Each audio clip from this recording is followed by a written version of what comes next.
आप सब लोगों का इस फटाफट जीएसटी रिवीजन सीरीज में स्वागत है। आपके सितंबर 2025 में होने वाले एग्जाम्स के लिए मैं आपके लिए सुपर फास्ट रिवीजन लाया हूं, जहां पे कि हम एक टॉपिक को उठा के उसको जल्दी से जल्दी पूरी तरीके से रिवाइज करने की कोशिश करेंगे और जितने हिडन कॉन्सेप्ट्स होते हैं मैंने कोशिश करी है मैं उनको भी इसके अंदर कवर कर लूं। यदि हम सबसे पहले टाइम ऑफ सप्लाई टॉपिक से शुरुआत करें तो टाइम ऑफ सप्लाई बेसिकली वो टाइम निकालना जब किसी भी सप्लाई को लेके लाइबिलिटी खड़ी हो जाती है कि अब हमें गवर्नमेंट को टैक्स पे करना है। टाइम ऑफ सप्लाई की बात करूं, गुड्स सर्विसेज दो अलग अलग सेक्शन है। सेक्शन 12 के अंदर गुड्स आते हैं, सेक्शन 13 के अंदर सर्विसेज आते हैं। गुड्स का टाइम ऑफ सप्लाई अलग तरीके से निकलता है, सर्विसेज का टाइम ऑफ सप्लाई अलग तरीके से निकलता है। यदि मैं सबसे पहले गुड्स की बात करूं, मेन 3 केसेस है आपका। सबसे पहले फॉरवर्ड चार्ज, सेकेंड पे कॉम्पोजिशन स्कीम। बहुत बार नॉर्मली पढ़ते समय हम इसको इग्नोर कर देते हैं, यदि एमसीक्यू में आया इसलिए मैं इसको यहां पे ले आया हूं। थर्ड हमारा आरसीएम। यदि हम फॉरवर्ड चार्ज की बात करें, फॉरवर्ड चार्ज के केस में time of supply in case of goods, तीनों चीजों को याद रखना। टाइम ऑफ सप्लाई गुड्स के केस में, उसमें भी फॉरवर्ड चार्ज के केस में date of issue of invoice और last date to issue invoice whichever is earlier. मतलब जिस दिन इनवॉइस इशू किया गया है या फिर जो भी लास्ट डे है टू इशू इनवॉइस। अब सर ये कैसे निकल के आएगा, तो इसके लिए आपको सीजीएसटी एक्ट का सेक्शन 31 पढ़ना पड़ेगा, जिसमें कि हर सप्लाई में टैक्स इनवॉइस कब इशू होना चाहिए उसकी लास्ट डेट बताई गई है। तो टाइम ऑफ सप्लाई कैसे निकलेगा, date of issue of invoice, जिस दिन इनवॉइस इशू किया है, और last date to issue invoice, मतलब जो लास्ट डे है as per section 31 to issue invoice whichever is earlier. यदि मैं कॉम्पोजिशन स्कीम पे आ जाऊं तो कॉम्पोजिशन स्कीम में डेट ऑफ पेमेंट, जिस दिन पेमेंट किया गया है, मतलब जिस दिन सप्लायर के पास पेमेंट आया है, और इशू ऑफ इनवॉइस, जो भी डेट है ऑफ इशुएंस ऑफ इनवॉइस, या फिर लास्ट डेट जिस दिन इनवॉइस इशू हो जाना चाहिए था। मतलब बेसिकली फॉरवर्ड चार्ज वाली तो दोनों कंडीशंस है और साथ में इसमें डेट ऑफ पेमेंट भी है whichever is earlier. Composition scheme में क्या है, डेट ऑफ पेमेंट और date of issue of invoice और last date to issue invoice whichever is earlier. यदि मैं आरसीएम की बात करूं, आरसीएम में date of receipt of goods, मतलब वो डेट जिस दिन रिसिपिएंट ने गुड्स रिसीव किए हैं, और डेट ऑफ पेमेंट, मतलब वो डेट जिस दिन रिसिपिएंट ने पेमेंट किया है, और 31st day from issue of invoice, जिस दिन इनवॉइस इशू हुआ है वहां से 31st day which ever is earlier. RCM वाले केस में जितनी भी कंडीशन, आपको प्राइमरीली क्या देखना है कि जितने भी टाइम ऑफ सप्लाई के पॉइंट्स हैं वो रिसिपिएंट के एंगल से हैं। भाई जिस दिन रिसिपिएंट ने गुड्स रिसीव किए, जिस दिन उसने पेमेंट किया, या फिर जिस दिन इनवॉइस बना वहां से 31st डे। अब यहां पे मैं एक छोटा सा आपको क्लैरिफिकेशन फॉरवर्ड चार्ज के लिए देना चाहूंगा, वो ये कि फॉरवर्ड चार्ज में डेट ऑफ पेमेंट की कहीं पे भी बात नहीं करी है, और जब डेट ऑफ पेमेंट की बात नहीं करी है तो यहाँ पे एडवांस का भी कोई जिक्र नहीं होता है। हम सेकेंड सर्विसेज पे चले तो सर्विसेज में अगेन 3 इंपॉर्टेंट है, फॉरवर्ड चार्ज, रिवर्स चार्ज और एक import of services from associated enterprises. यदि हम फॉरवर्ड चार्ज की बात करें, सर्विसेज के अंदर हम क्या पढ़ रहे हैं, time of supply in case of services, उसके अंदर फॉरवर्ड चार्ज। तो फॉरवर्ड चार्ज में ये डिपेंड करता है टाइम ऑफ सप्लाई कब बनेगा, कि invoice as per section 31 within time limit issue करी है या invoice as per time limit issue नहीं करी है। यदि invoice within time limit issue करी है तो इस केस में आपका टाइम ऑफ सप्लाई बनेगा date of issue of invoice, जिस दिन इनवॉइस इशू किया है, और रिसीट ऑफ पेमेंट, जिस दिन पेमेंट सप्लायर ने रिसीव करी है whichever is earlier. On similar ground यदि इनवॉइस टाइम पे इशू नहीं किया गया है तो इस केस में टाइम ऑफ सप्लाई बनता है प्रोविजन ऑफ सर्विस, मतलब कंप्लीशन ऑफ सर्विस, जिस दिन सर्विस कंप्लीट हो गई है, और receipt of payment whichever is earlier. तो यदि इनवॉइस टाइम पे इशू करा है तो date of issue of invoice और date of receipt of payment whichever is earlier. यदि इनवॉइस टाइम पे इशू नहीं किया है तो इस केस में date of provision of service और date of receipt of payment whichever is earlier.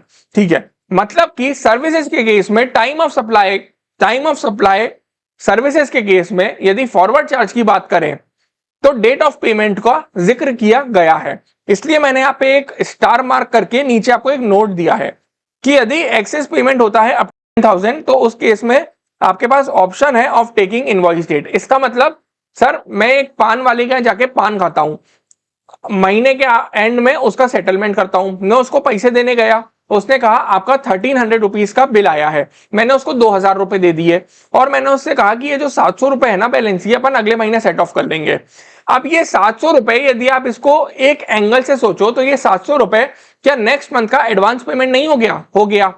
यदि आप फॉरवर्ड चार्ज में दिए रूल्स के हिसाब से चलो, यदि आप फॉरवर्ड चार्ज के जो सेक्शन बोल रहा है उसके हिसाब से चलो, तो इस केस में तो टाइम ऑफ सप्लाई क्रिएट हो जाना चाहिए क्योंकि रिसीट ऑफ पेमेंट हो गया है। बट नहीं, हमें यहां पे ऐसा ऑप्शन दिया गया है कि यदि आपने excess payment up to 1000 rupees तक का किया है तो आपके पास ऑप्शन है कि आप time of supply invoice date को बना सकते हो, आप date of receipt of payment को इग्नोर कर सकते हो। आई होप आपको ये समझ में आया हो, बहुत मैंने स्पीड में आपको समझाने की कोशिश करी है, ठीक है। अब हम यदि आरसीएम वाले केस में जाए तो ये आपके इस अटेम्प्ट के लिए बहुत इंपॉर्टेंट है क्योंकि इसमें आया है अमेंडमेंट। अब हम क्या पढ़ने वाले हैं? Time of supply in case of services in case of RCM. अब ये डिपेंड करेगा कि इनवॉइस कौन बना रहा है, इनवॉइस सप्लायर बना रहा है या इनवॉइस रिसिपिएंट बना रहा है। सर रिसिपिएंट इनवॉइस कब बनाता है? यदि सप्लायर रिसिपिएंट को सर्विस दे रहा है और सप्लायर अनरजिस्टर्ड है, रिसिपिएंट रजिस्टर्ड है और रिसिपिएंट की लाइबिलिटी है टू पे टैक्स अंडर आरसीएम, तो इस केस में टैक्स इनवॉइस रिसिपिएंट बनाता है। मैंने क्या बोला? यदि सप्लायर अनरजिस्टर्ड है, रिसिपिएंट रजिस्टर्ड है और सप्लायर रिसिपिएंट को सर्विस दे रहा है जिसके अंदर की टैक्स लाइबिलिटी फुलफिल करने की लाइबिलिटी रिसिपिएंट की है अंडर रिवर्स चार्ज मैकेनिज्म, उस केस में टैक्स इनवॉइस रिसिपिएंट बनाता है। तो इस केस में यदि इनवॉइस सप्लायर ने बनाया है तो डेट ऑफ पेमेंट और 61st day from issue of invoice by supplier, जिस दिन पेमेंट किया है रिसिपिएंट ने वो दिन, या फिर 61st day from issue of invoice by supplier, which ever is earlier. ये सेम वही प्रोविजन है जो पहले था। फिर सर अमेंडमेंट क्या आया है? अमेंडमेंट आया है इधर, यदि टैक्स इनवॉइस रिसिपिएंट ने बनाया है तो उस केस में आया है अमेंडमेंट। उस केस में आपका टाइम ऑफ सप्लाई पता है क्या होगा? डेट ऑफ पेमेंट और date of issue of invoice by the recipient whichever is earlier, मतलब जिस दिन रिसिपिएंट ने पेमेंट किया या फिर जिस दिन रिसिपिएंट ने टैक्स इनवॉइस बनाया, टैक्स इनवॉइस इशू किया है, whichever is earlier. I hope आपको अमेंडमेंट समझ में आ गया होगा, ठीक है। Now coming back to import of services from associated enterprise. इसमें एक क्वेश्चन होता है कि सर एसोसिएटेड एंटरप्राइज कौन होते हैं? मैं बहुत आपको शॉर्ट में बताऊं, आप डिटेल डेफिनेशन इसकी पढ़ोगे सीए फाइनल डायरेक्ट टैक्स में, ट्रांसफर प्राइसिंग चैप्टर में। मैं आपको शॉर्ट में बताऊं, एसोसिएटेड एंटरप्राइजेस मतलब हमारा ही एक एंटरप्राइज जो इंडिया के बाहर है। कहां पे है? इंडिया के बाहर है और हमारा ही एक एंटरप्राइज है। तो हम जब भी उससे सर्विसेज इंपोर्ट करते हैं, इस केस में आपका टाइम ऑफ सप्लाई होता है date of entry in books of recipient, मतलब रिसिपिएंट के बुक्स में एंट्री की डेट, रिसिपिएंट के बुक्स में जब भी एंट्री कर रहे हैं वो वाली डेट, और date of payment whichever is earlier, ठीक है। यहां पे हमने सर्विसेज का भी केस खत्म कर लिया है। मतलब कुछ रेसिडुअल एंट्री बच जाती है, रेसिडुअल एंट्री के केस में टाइम ऑफ सप्लाई पढ़ना बच जाता है। ये गुड्स सर्विस दोनों के केस में कॉमन है, ये गुड्स और सर्विस दोनों के केस में कॉमन टाइम ऑफ सप्लाई है। क्या क्या? रेसिडुअल एंट्री में मैं सबसे पहले बात करूं वाउचर की। यदि वाउचर आइडेंटिफाइबल है, यदि वाउचर आइडेंटिफाइबल है तो date of issue of voucher, यदि वाउचर अनआइडेंटिफाइबल है तो date of redemption of voucher, ठीक है। नेक्स्ट केस पे आते हैं। मान लो मैं डायरेक्ट एग्जांपल से आपको बताता हूं।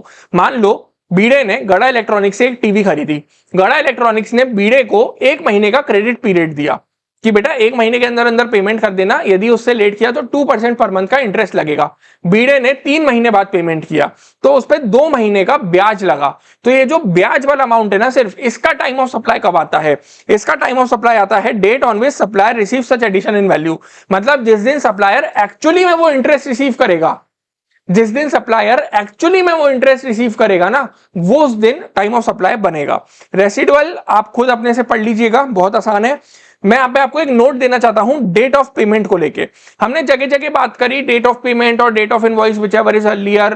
फिर आरसीएम के केस में हमने बात करी डेट ऑफ पेमेंट और date of issue of invoice by recipient, और इसमें भी हमने बेसिकली हमने जगह जगह डेट ऑफ पेमेंट की बात करी। तो डेट ऑफ पेमेंट को लेके भी आपके सेक्शन 12 और 13 में एक चीज बोली हुई है, क्या? डेट ऑफ पेमेंट मतलब date of entry in books और date of debit credit in bank whichever is earlier, मतलब जिस दिन बुक्स में पेमेंट एंटर हो रहा है या फिर जिस दिन बैंक से डेबिट या क्रेडिट हो रहा है। सर आपने दोनों क्यों लिए, डेबिट और क्रेडिट? यार देखो, यदि फॉरवर्ड चार्ज या दूसरा केस है तो सप्लायर के एंगल से देखा जाता है, इसलिए क्रेडिट। बट यदि रिवर्स चार्ज का केस है तो रिसिपिएंट के एंगल से देखा जाता है, इसलिए डेबिट। सप्लायर के एंगल से देखोगे तो क्रेडिट, रिसिपिएंट के एंगल से देखोगे तो डेबिट। आई होप आपको ये पॉइंट्स बिल्कुल क्लियर है। मैंने कोशिश करी है जल्दी से जल्दी आप लोगों का टाइम ऑफ सप्लाई का रिवीजन करा सकूं। मैंने सारे पॉइंट्स को कवर करने की कोशिश करी है, एक आधा दो पॉइंट जल्दीबाजी में मिस हो सकता है, बट यदि आपने ये रिवीजन वीडियो देख लिया तो इसके बाद आप क्विक खुद से एक बार रीड करके क्वेश्चंस करके इस चैप्टर को खत्म कर सकते हैं। Thank you so much for watching this video.